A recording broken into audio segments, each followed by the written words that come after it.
भक्तों हरे कृष्णा। भक्तों आज हम सब श्रीमद् भगवद गीता यथारूप पढ़ेंगे। भक्तों अध्याय 13 प्रकृति पुरुष और चेतना, श्लोक नंबर 21 पढ़ेंगे। भक्तों उससे पहले भक्तों हम सब भगवान की मंगलाचरण स्तुति करेंगे। ओम अज्ञानतिमिरन्धस्य ज्ञानाञ्जनाशलाकया चक्षुर्मिलितं येन तस्मै श्रीगुरुवे नमः। श्रीचैतन्यमनोभीष्टं स्थापितं येन भूतले स्वयं रूपा कदा मह्यं ददाति स्वपदान्तिकम्। वन्देऽहं श्रीगुरुः श्रीयुतपदकमलं श्रीगुरून् वैष्णवश्च श्रीरूपं साग्रजातं सहगण रघुनाथ वन्दितं तं सजीवं साद्वैतं सावधूतं परिजन सहितं कृष्ण चैतन्य देवं श्री राधा कृष्ण पादान सहगण ललिता श्री विशाखान्वितांश्च च। हे कृष्ण करुणा सिंधु दीनबंधु जगतपते गोपेश गोपिका कांत राधा कांत नमस्तुते। तप्त कांचन गौरांगी राधा वृंदावनेश्वरी वृषभानुसुते देवी प्रणममि हरिप्रिये। वाञ्छाकल्पतरुभ्यश्च कृपा सिन्धुभ्येव एव च पतितानां पावनेभ्यो वैष्णवेभ्यो नमो नमः। जय श्री कृष्ण चैतन्य प्रभु नित्यानंद श्री अद्वैत गदाधर श्री वशादि गौर भक्त वृंद। नमः ओम विष्णुपादाय कृष्ण पृष्ठाय भूतले श्रीमते भक्ति वेदांत स्वामिनि इति नामिने। नमस्ते सारस्वती देवी गौरवाणी प्रचारिणे निर्विशेष शून्यवादी पाश्चात्य देश तारिणे। नमो महावंदाय कृष्ण प्रेम प्रदायते कृष्ण कृष्णाय चैतन्य नामने गौरताविषे नमः। नमो ब्रह्मांडाय दावाय गौ ब्राह्मणाय हिताय च जगदधिताय कृष्णाय गोविंदाय नमो नमः। हरे कृष्णा कृष्ण कृष्णा हरे हरे हरे रामा राम राम हरे हरे। हरे कृष्णा कृष्ण कृष्णा हरे हरे हरे राम राम राम हरे हरे। भक्तों हरे कृष्णा। भक्तों श्री भगवान उवाच। भक्तों भगवान इस श्लोक में बोल रहे हैं। भक्तों कृपया आप सब ध्यान देना। कार्य कारण कर्तुवे हेतु प्रकृति उच्यते पुरुषाः सुख दुख नाम भोक्त तत्वे हेतु उच्यते। भक्तों यहाँ श्री भगवान बोल रहे हैं। भक्तों प्रकृति समस्त भौतिक कारणों का कारण है। प्रकृति भौतिक कारणों तथा कार्यों परिणामों की हेतु कही जाती है और जीव पुरुष इस संसार में विविध सुख दुख के भोग का कारण कहा जाता है। भक्तों यहाँ पर ऐसी भक्ति वेदांत स्वामी श्रील प्रभुपाद भक्तों उदाहरण दे रहे हैं। भक्तों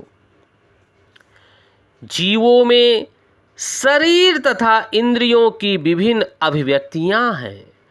प्रकृति के कारण कुल मिलकर 86 लाख भिन्न भिन्न योनियां हैं और ये सब प्रकृति जन्य हैं।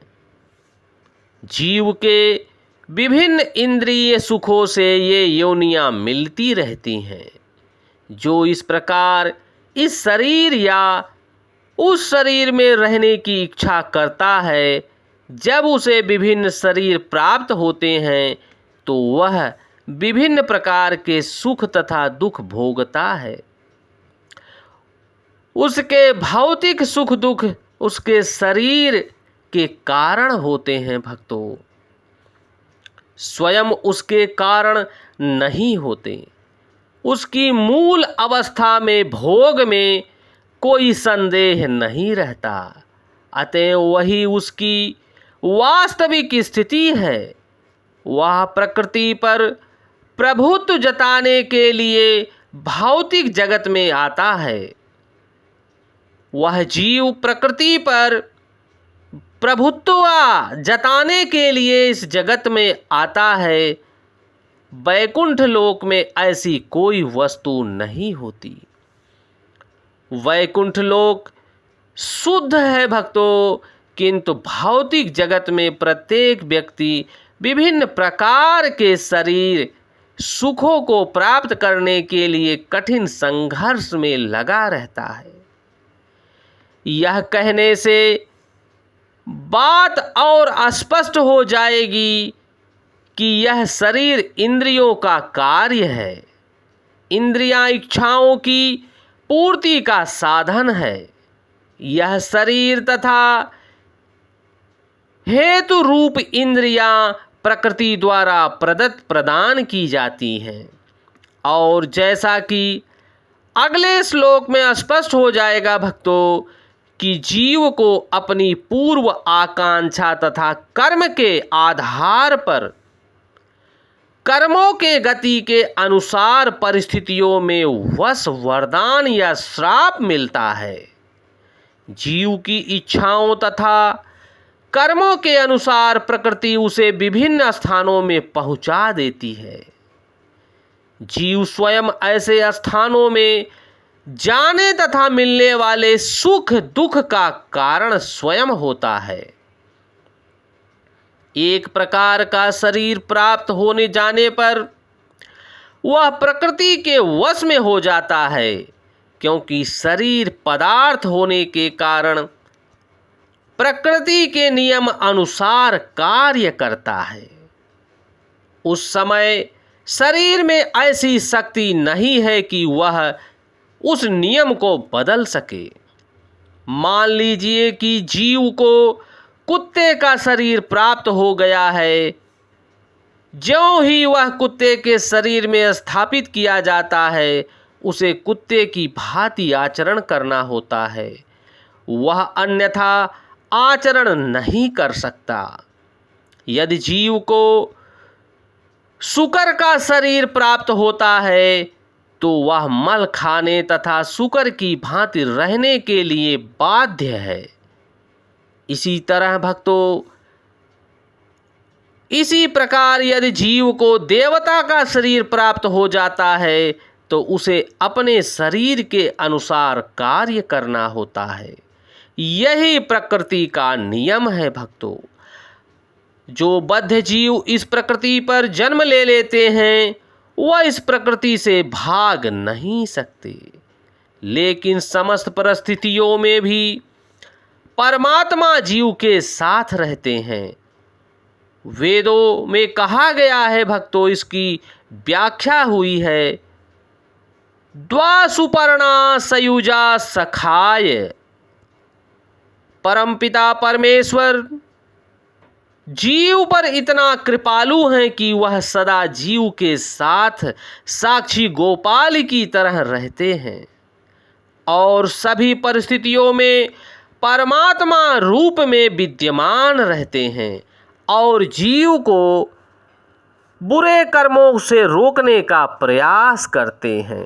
परंतु जीव स्वतंत्रता प्राप्त होने के कारण जीव परमात्मा की बात नहीं मानता और अपनी भोग की इच्छाओं में लगा रहता है, जिसका कारण है भक्तों पुनरपि जनरपि पुनरपि मरणम, बार बार इस मृत्यु लोक में अनेक प्रकारों के शरीर प्राप्त करते हुए निम्न योनियों में जीव चला जाता है। परंतु जब वह जीव जिज्ञासा करता है और भगवान की शरणागति प्राप्त करता है, तभी उस जीव का उद्धार हो पाता है भक्तों। ऐसे ही भक्तों, हम सब बद्ध जीवों को भगवान श्री कृष्ण की शरण ले लेते हुए भगवान के हरि नाम का संकीर्तन प्रतिदिन करना चाहिए। हरे कृष्ण कृष्ण कृष्ण हरे हरे, हरे राम राम राम हरे हरे, हरे कृष्ण कृष्ण कृष्ण हरे हरे, हरे राम राम राम हरे हरे। भक्तों, जय श्री कृष्णा।